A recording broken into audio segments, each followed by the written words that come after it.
তো এখন যে আমাদের ভিশনটেক পজ মেশিনে যে সমস্যাটা চলছে, ডিভাইস নট রেডি, এরকম সমস্যা যে একটা আপডেট এসছে, যেটি আপডেট যারা করেননি, আপডেটটা কীভাবে করতে হবে আমি করছি, দেখে নিই।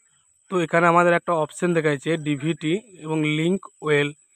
যে লিঙ্ক ওয়েল যে অপশানটা দেখাচ্ছে না, ওর ভেতরে আমাদেরকে গিয়ে ওখানে আমাদেরকে আপডেটটা পুরো কমপ্লিট করে নিয়ে আসতে হবে। তো ওই লিঙ্ক ওয়েলে যাবো, প্রথমে আমরা লিঙ্ক ওয়েলে যাবো। তো লিঙ্ক ওয়েলে ঢোকার পর এখানে যে আপডেট স্টেপ 2 দেখাচ্ছে, ওখানে হাত দেবো এবং ওখানে প্রসেসিং স্টার্ট হবে। প্রসেসিংয়ের পর ওখানে 0 থেকে 100% অবধি ওটা আপডেট নেবে। তো আমরা ওয়েটিং 0.0 থেকে ওয়েটিং 1 2 3 100 অবধি যতক্ষণ না হচ্ছে ততক্ষণ আমরা ওয়েট করব। তো আপনারা দেখতেই পাচ্ছেন প্রসেসিং তো আমার প্রায় শেষের দিকে হয়ে এসছে, 100% হয়ে গেল। তো এটা হওয়ার পর 100% যখন হয়ে যাবে, অটোমেটিকলি আপডেট করে ওকে করে দেবো। আপডেটটা ওকে কমপ্লিট হয়ে গেছে। তারপর ওখানে ক্যাপচার বলে একটা অপশান আছে, ওই দেখতে পাচ্ছেন ক্যাপচার। তো তারপর ক্যাপচারে হাত দেবো। তো ক্যাপচারে হাত দেওয়ার পর এখানে মনে রাখতে হবে, যখন আমাদের পুট ফিঙ্গার চাইবে তখনই রিটেলারের ফিঙ্গারটা দেবো আমরা। এখানে এখনও পুট ফিঙ্গার চাইনি, তো এবার আমাদের পুট ফিঙ্গার চাইছে। তো তখন আমরা রিটেলারকে বলবো ফিঙ্গারটা দিন। রিটেলারটা তখন পুট ফিঙ্গার যখন চাইবে তখনই ফিঙ্গারটা দেবে, এটা সবসময় মনে রাখতে হবে। এই নতুন আপডেটে এইটাই একটা নতুন জিনিস এসছে। তো পুট ফিঙ্গার দেওয়ার পর রিমুভ ফিঙ্গার চাইছে, রিটেলার রিমুভ ফিঙ্গার করে দেবে। তো আমার ডিভাইস রেডি, ক্যাপচার সাকসেসফুল। তো এবার আমার সাকসেসফুলি হয়ে গেছে। তো এবার আমি মেশিনটাকে অন করবো মধ্যেখানে দিয়ে।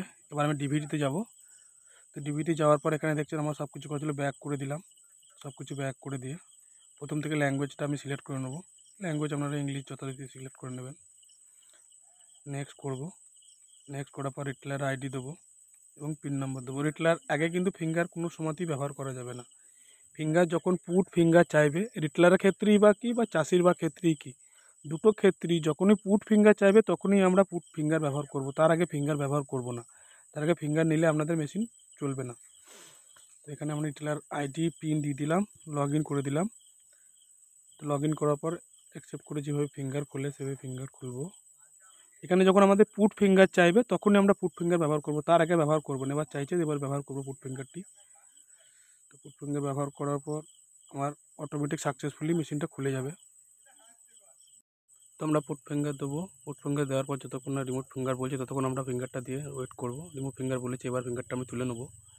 তোলার পর আমার মেশিনটি দেখতে পাচ্ছ আস্তে আস্তে ওপেন হয়ে যাচ্ছে। মেশিনটি আমার ওপেন হয়ে গেছে। মেশিনটি ওপেন হওয়ার পর এদিকে দেখতে পাচ্ছ আমি এখানে স্টক দেখতে পাবো, সেল করতে পারবো। তো এখানে আমাকে একটা জিনিস মাথায় রাখতে হবে, ফার্মারকে যখন আমি সেল করব, ফার্মারে আধার কার্ড দেওয়ার পর ফার্মারে যখন ফিঙ্গারপ্রিন্ট চাইবে, বায়োমেট্রিক যখন চাইবে, তখন যতক্ষণ না পুট ফিঙ্গার চাইবে ততক্ষণ অবধি ফার্মারের ফিঙ্গারপ্রিন্ট আমি অ্যাড করব না এবং ফার্মারকে দিতে বলবো না। পুট ফিঙ্গার চাওয়ানোর পরে আমরা পুট ফিঙ্গারটা দেবো এবং যখন রিমুভ ফিঙ্গার বলবে তখন আমরা ফিঙ্গারটা তুলে নেব। এখানে পুট ফিঙ্গার দেওয়ার পর আপনি ফার্মারকে সেল করতে পারবেন, যে কোনো প্রোডাক্ট আপনি সেল করতে পারবেন। ঠিক আছে। তো ভিডিওটা যদি আপনার মেশিনটি ঠিক হয়ে থাকে তো ভিডিওটা চ্যানেলটা সাবস্ক্রাইব করে পাশে থাকবেন। ধন্যবাদ।